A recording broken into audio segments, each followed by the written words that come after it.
Good morning students. Class 9th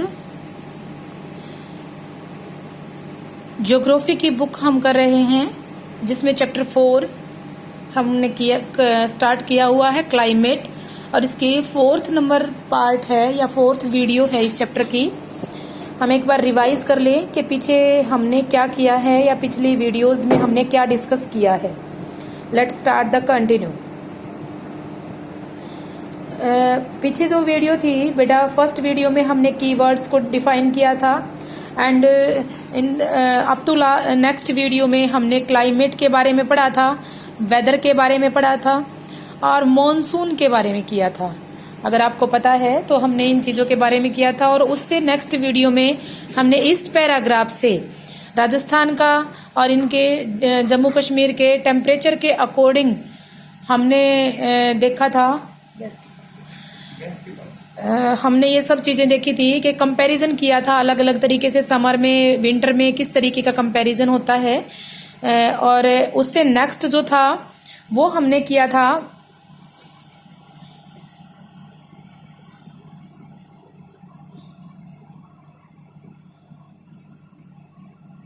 उसके बाद हमने इन सब के बारे में ये देखा था कि कौन कौन से हमारे लिए इम्पोर्टेंट चीजें हैं जो क्लाइमेट को कंट्रोल करते हैं। क्लाइमेट को कंट्रोल करने के लिए कौन कौन सी चीजें थी, तो ये क्लाइमेट कंट्रोल के बारे में आज हम यहाँ से शुरू करेंगे। वैसे हमने इसको थोड़ा बहुत डिस्कस कर लिया था। हम आए हुए हैं factors affecting for the climate, Indian के क्लाइमेट को किस तरीके से ये कर रहे हैं, और हम इसको पीपीटी के थ्रू कर रहे हैं। पीपीटी में ये सारी चीजें दी गई हैं। आप लोगों को कल अगर आपको रिमाइंड हो तो हमने किया था कि कल रिलीफ फीचर्स के बारे में ये सब चीजें हमने की थी। जो पीपीटी बनाई गई है वो आप लोगों को इस तरीके से दी गई है ताकि आप अच्छे तरीके से नोट्स मेंटेन कर सकें। जो मेन चीजें हैं, latitude, altitude, pressure, winds, system, ये वाला पोर्शन देखें आप। ये सब चीजें हैं जो बहुत ज्यादा कहीं टेम्परेचर को और उनको किसी वेदर को चेंज करने के लिए जरूरत जिनकी होती है। यहाँ से फिर latitude, altitude, pressure, wind, distance of the sea and ocean currents. आज यहाँ से मैं आपको पढ़ाना शुरू करती हूँ ताकि थोड़ा सा रिमाइंड हो के आप आगे कंटिन्यू अच्छे से कर पाए। Let's start the topic. Due to the curvature of the earth, the amount of the solar energy received varies according to the latitude। अलग अलग लैटिट्यूड के अकॉर्डिंग जो है अर्थ हमारे पास, अर्थ के पास आती है जो रेंज है। आप इसको एक डायग्राम की हेल्प से समझ पाएंगे कि अर्थ यहाँ है। पीपीटी में भी इजीली दिखाया गया है। अर्थ यहाँ है, ये इसकी जो 0 डिग्री नॉर्थ और साउथ है, और ये इसका इक्वेटर है। इंडिया की सिचुएशन है यहाँ पे। अब यहाँ से जो सन की रेंज है वो हर एल्टीट्यूड के अकॉर्डिंग आती है। ये एल्टीट्यूड मैंने बना दिए हैं, लैटिट्यूड और लॉन्गिट्यूड। इनके अकॉर्डिंग जो है वो सन रेंज अर्थ पे ट्रांसफर होती है। यहाँ से सन है तो सन कहीं डायरेक्ट डालता है, कहीं स्लाइंटली डालता है, इस तरीके से अपनी रेंज डालता है। तो वो हमें इसी तरीके से मिलती है, कहीं कम कहीं ज्यादा।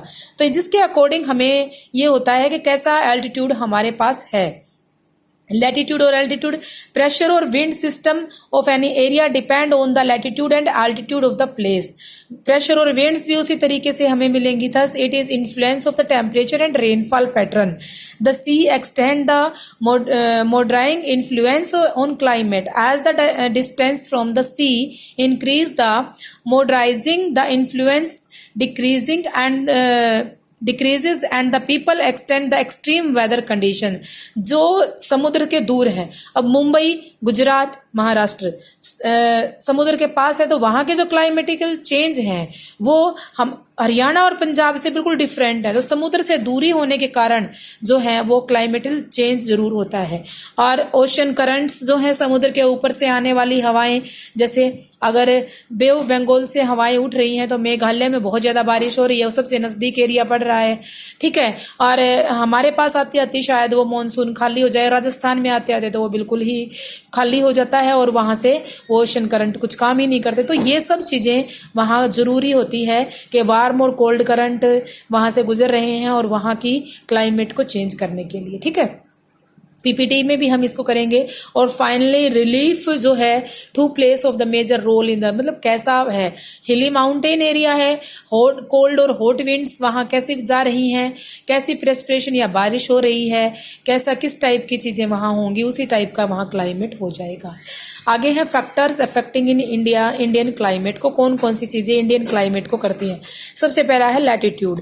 लैटिट्यूड जो है, Tropic of Cancer pass through the middle of the country and the Rann of Kutch in the west and the Mizoram in the east. Almost half of the country lie south of the Tropic of Cancer belong to the tropic area. All the remaining are both north of the tropic lies in the subtropical. Therefore India climate has the characteristic of the tropical as the subtropical climate. The tropic of cancer जो है India में पास करती है, जो 23.5 degree में है ना, जो बीच में इंडिया के बीचों बीच से जो रेखा जा रही है उसे ट्रॉपिक ऑफ कैंसर बोलते हैं। ये कंट्रोल कर रही है रन ऑफ कच्छ, मतलब गुजरात से लेकर और मिजोरम तक के एरिया को। और यहाँ पे ट्रॉपिक ऑफ कैंसर बिलोंग करती है ट्रॉपिकल एरिया के। और उसके ऊपर अब सन कैसा हमें लाइटिंग दे रहा है, कैसी हमें हीट दे रहा है, उसके अकॉर्डिंग यहाँ का टेम्परेचर बन जाएगा। एल्टीट्यूड का मतलब है ऊंचावत। यहाँ किस टाइप के माउंटेन्स हैं? माउंटेन्स है India mountains to the north which have arrive highest, ज्यादा से ज्यादा हाईएस्ट पीक कितनी है? 6000 मीटर। और इंडिया में कोस्ट लाइन एरिया भी है जो मैक्सिमम है 30 मीटर तक का। और हिमालय में जो कोल्ड विंड्स हैं वो सेंट्रल एशिया से आती हुई सब कॉन्टिनेंट की तरफ बढ़ती हैं। It is the because of these mountains that there subcontinent experiences comparatively middle winter और compound in the central Asia. अब यहाँ हिमालय के आसपास का एरिया है वो उस तरीके के टेम्परेचर को फेस करेगा जो 600 मीटर एरिया में है और वहां पे। और जो कोस्ट लाइन के आसपास जो 30 मीटर का ही अल्टीट्यूड है वो वहां पे उसी टाइप की फिर क्लाइमेटिकल चेंज होंगे। प्रेशर और विंड्स भी यहाँ दिखाए गए हैं। The climate and associated weather conditions in the India are governed by the following atmospheric conditions. First, the pressure and surface winds, upper air circulation and the western cyclone distribution and the tropical cyclone. India के अंदर pressure और wind in 3 चीजों से प्रभावित है। Pressure दबाव क्या है और सरफेस के ऊपर कौन सी हवाएं चल रही हैं, अपर एयर की सर्कुलेशन क्या है, वेस्टर्न साइक्लोन जो है चक्रवात वो किस डिस्ट्रीब्यूशन के थ्रू आते हैं और ट्रॉपिकल साइक्लोन ये किस तरीके के डिस्ट्रीब्यूशन करते हैं। India lies in the region of the north easterly winds के उत्तरी पूर्वी हवाओं को वो फेस कर रहा है। दीज विंड और कहाँ आगे, these winds originate from the subtropical highest pressure belt to the northern में highest pressure belt को फेस कर रहा है। और इसके साथ ही हेमिस्फीयर जो है उस हेमिस्फीयर में फेस कर रहा है। नॉर्दर्न हेमिस्फीयर में they blow south get deflected to the right due to the Coriolis force, मतलब जो कोरियल फोर्स होती है, कोरियल बल जो है कि अर्थ पे समुद्र के पास चंद्रमा की ओर से और सूर्य की ओर से लगने वाला बल है ये जो अर्थ उसके फेस को करता है। इसका मतलब पता है क्या है? इसका एक्चुअल में मतलब है कि जिस तरीके से ये विंड चलेंगे ना, ये है यहां से हवाएं चलनी शुरू होंगी। तो अगर इधर से हवा चलती आ रही है तो इस कोरियल बल के कारण जो ये फोर्स लग रही है, यहां से हवा इस तरफ घूम जाएगी और यहां से हवा यहां घूम जाएगी ऊपर की तरफ। कभी भी हवा नॉर्दर्न हेमिस्फीयर से साउदर्न हेमिस्फीयर में मूवमेंट नहीं करती। ठीक है, ये एक अर्थ पे लगने अब यहाँ एक बार फिर से मैं दिखाती हूं कि यहाँ सपोज कीजिए सन है। ठीक है, ये सेंटर पॉइंट से सन की तरफ एक बल लग रहा है और यहाँ मून है यहाँ भी एक फोर्स लग रही है, तो यहाँ जो फोर्स लग रही है इसके सेंटर पॉइंट पे, ये इसके आसपास इधर और इधर इफेक्ट डालती चलती है, और इस इफेक्ट के कारण ये होता है, एक सिर्फ अर्थ का ही एक फोर्स लगती है, अर्थ के हर चीज अर्थ के सेंटर की तरफ खिंचाव में रहती है, हर चीज का सेंटर की तरफ खिंचाव होता है, हर एक चीज का। ये जो सेंटर की तरफ खिंचाव है, ये भी एक अपनी फोर्स लगाते हैं, और उस सेंटर की तरफ फोर्स के अकॉर्डिंग जो है कि हर एक चीज अपना उस फोर्स के अकॉर्डिंग काम करती है, तो वो चीजें हैं जो इसको फेस करनी पड़ती हैं, और इसी कोरियल बल के कारण ये मूवमेंट होता है जो मैंने अभी बताया था आपको कि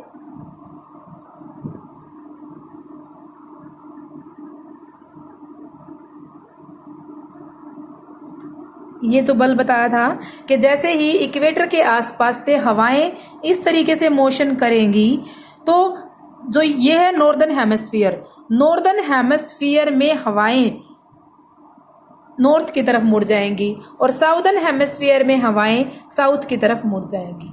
ठीक है, तो ये जो हवाएं हैं ये इस तरीके से मूवमेंट करेंगी। तो यहां से हवाओं की मूवमेंट, यहां से हवा की मूवमेंट कैसे होगी, ऐसे, और यहां हवा की मूवमेंट कैसे होगी, क्या होगा इसको,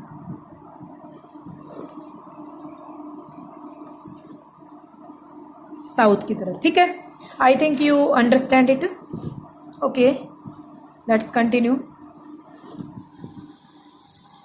उसके आगे जो दिया गया है, प्रेशर और विंड्स जो हैं ये इस पर इफेक्ट डाल रही हैं। यूनिक विंटर्स में जो हाई प्रेशर है, नॉर्थ हिमालयज में कोल्ड और ड्राई सीजन में कोल्ड और ड्राई हवाएं होती हैं। जैसे हम देखते हैं ना, जब सर्दियां होती हैं तो हम बहुत ज्यादा सर्दी महसूस करते हैं, लेकिन मुंबई के एरिया में सर्दियां होती ही नहीं है। और समर में लो प्रेशर होता है, जिसके कारण इंटीरियर एशिया में, नॉर्दर्न वेस्टर्न इंडिया में जो है लो प्रेशर के कारण वहां पे हवाएं उस लो प्रेशर में चलती हैं। Asia as well as over northern India, the causes of the complete reversal of the direction of the wind during the summer. Air moves from the high pressure area and southern Indian ocean, वहां Indian ocean के ऊपर से हवाएं लेके हम जो है हिंद महासागर से हवाएं उठती हुई चलती हैं लो प्रेशर के साथ, और वो साउथ वेस्ट में मानसून का रूप धारण कर लेती हैं और हैवी रेनफॉल के साथ इंडिया में आती हैं। अपर की जो सर्कुलेशन है, जो वेस्टर्न फ्लो के अकॉर्डिंग चलती है उन्हें जेट स्ट्रीम बोलते हैं, और जेट स्ट्रीम जब चलती हैं तो अप्रोक्सीमेटली 27 डिग्री 30 नॉर्थ लैटिट्यूड में होती हुई जाती हैं, और ट्रॉपिकल वेस्टली जेट स्ट्रीम के नाम से उन्हें जाना जाता है।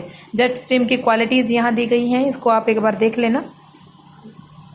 उसके बाद है Himalayans all over the, Himalaya में भी जो है all over the year accept in the summer, summer को छोड़ के द वेस्टर्न साइक्लोन डिस्ट्रीब्यूशन होता रहता है north and east western part में।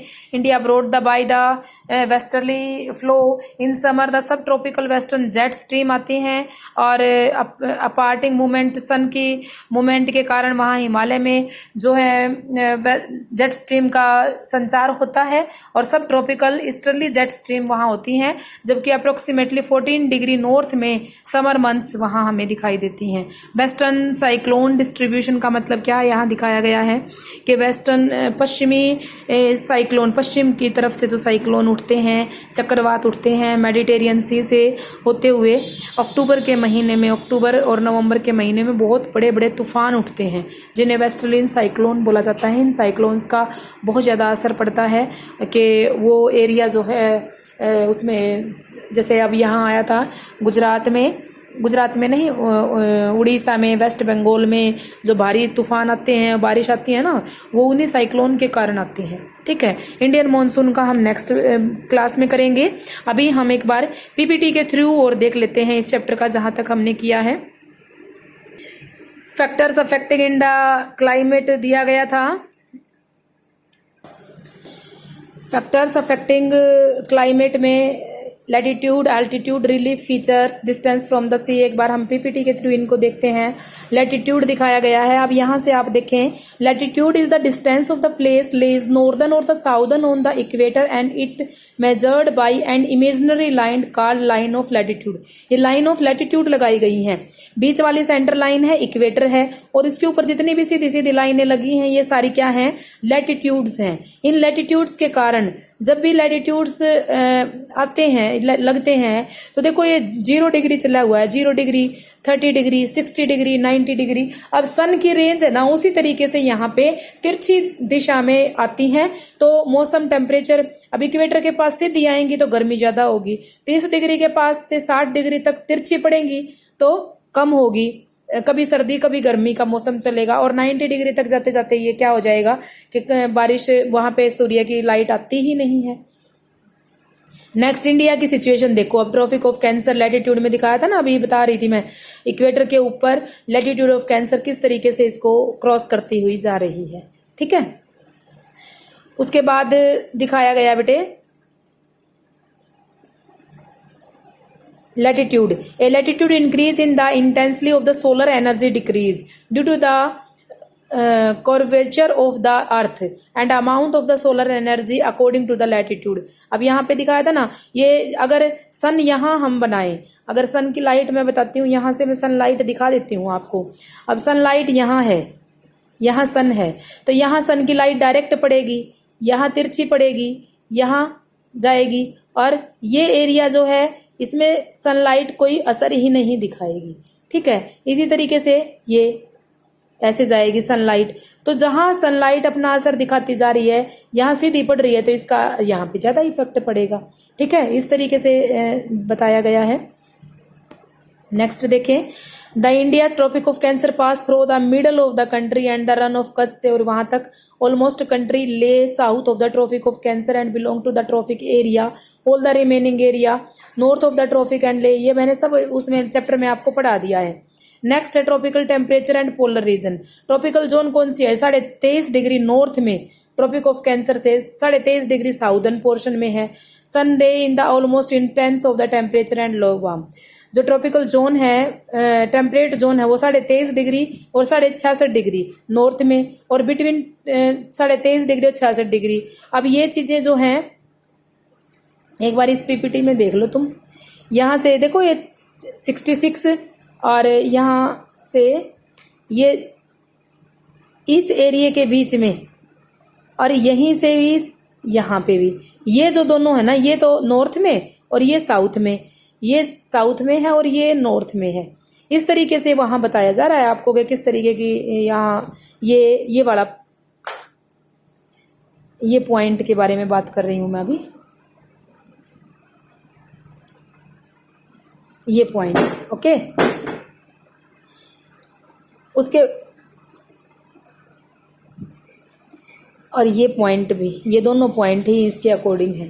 पोलर रीजन कौन से होंगे, पोलर रीजन वो होंगे जो 66 से ऊपर वाला एरिया और 66 से नीचे वाला एरिया जो है, साउदर्न पोर्शन में और नॉर्दर्न पोर्शन में, दोनों में ही। और highland climate, in generally highland climate of the cooler, बहुत ठंडा होता है, and wetter than the nearby area is lower elevation, इसके नजदीक का एरिया जो बताया गया है। अर्थ मेजर क्लाइमेट जोन जो दी गई है वो देखें। सन देखो, दिन और रात बनने का तरीका यहाँ बताया गया है, आप इस को थोड़ा ध्यान से देखेंगे। यहाँ दिन और रात बनने का, यहाँ देखें पहली पिक्चर में, यहाँ ये सनलाइट दिखाई गई है, सनलाइट हो रही है, तो इस एरिया में दिन है और इस एरिया में रात है। ठीक है, यहाँ ईस्ट और वेस्ट के अकॉर्डिंग बढ़ जाता है। और यहाँ पे आपको ये बनाए गए हैं कि कैसे मौसम बनते हैं।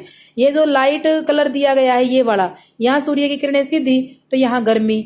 ये ग्रीन कलर जो दिया गया है, यहाँ सूर्य की किरणें तिरछी, तो यहाँ पे क्या है कि मौसम बदलता रहता है, सर्दी और गर्मी, बारिश, सभी मौसम चलेंगे। और जो पोलर रीजन ऊपर बिल्कुल लाइट पर्पल शेड में दिया है, यहाँ सनलाइट नहीं जाती, तो ये जो एरिया है वो हमेशा एक बार तो इस एरिया में सूर्य दिखाई देगा और थोड़े से दिन बाद 6 महीने बाद इस एरिया, यहाँ 6 महीने का दिन और 6 महीने की रात होती है। ओके, नेक्स्ट देखें, ये एक बार फिर से आप लोगों को क्लियर करके दिखा दिया गया है। यहाँ देखें, आप देख सकते हैं ये टॉरिड जोन दी गई है इक्वेटर के आसपास। ये देखो इक्वेटर है, इक्वेटर के आसपास यहाँ 23.5 डिग्री, 23.5, 23.5, ये 23.5 ये नॉर्थ में और ये साउथ में। ठीक है, फिर यहाँ टेम्परेट जोन दिया गया है। टेम्परेट जोन ये जो टेम्परेट जोन है यहाँ पे मौसम change, Tropic of Cancer, Tropic of Capricorn. ठीक है, और उसके ऊपर Arctic circle, Antarctic circle, 5 geographical zone में बटा हुआ है हमारा ये जो अर्थ है। ये 5 ज्योग्राफिकल जोन जो है आपको नोटबुक में बनानी है। नेक्स्ट देखें, एल्टीट्यूड। यहां से आगे हम पीपीटी के थ्रू कर रहे हैं। Altitude, the temperature decrease from the low to high, कभी लो से और हाई की तरफ डिक्रीज होता चला जाता है। यहाँ दार्जिलिंग से और आगरा में टेम्परेचर को दिखाया गया है। यहाँ जनवरी के महीने में टेम्परेचर कितना है और सर्दी के महीने में टेम्परेचर, यहाँ 4 डिग्री सेल्सियस है जनवरी में, यहाँ 16 डिग्री सेल्सियस है आगरा में जनवरी में। तो ये एयर ये एल्टीट्यूड के कारण है। ठीक है, कैसे हाई एल्टीट्यूड और लो एल्टीट्यूड, ये लो एल्टीट्यूड है और ये हाई एल्टीट्यूड एरिया हमें दिखाया है। Air temperature decrease in the altitude में, अब यहाँ समुद्र के आसपास का जो एरिया होगा वो कैसा होगा और समुद्र के ऊपर जो पहाड़ों में जाके एरिया कैसा होगा। ठीक है, फैक्टर अफेक्टिंग बाय क्लाइमेट। ठीक है, इससे आगे हम कल करेंगे। आज आपको यहाँ तक का चैप्टर एनसीईआरटी से भी करना है और पीपीटी के थ्रू नोट्स भी बनाने हैं।